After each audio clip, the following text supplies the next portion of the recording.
Are you unable to open the camera in the TikTok app on your iPhone? In this video, I'll show you how to allow TikTok to access the camera on your iPhone running the latest iOS 18 or later version.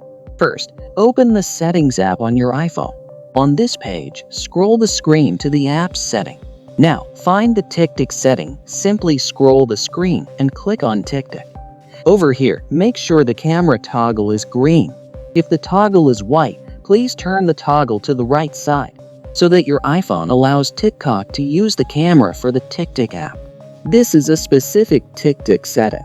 You can anytime turn off camera access for TikTok from this setting.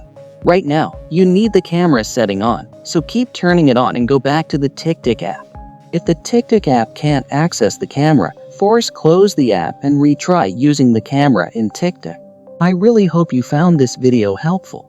If you encounter any issues enabling the camera for TikTok, please leave a comment below this video.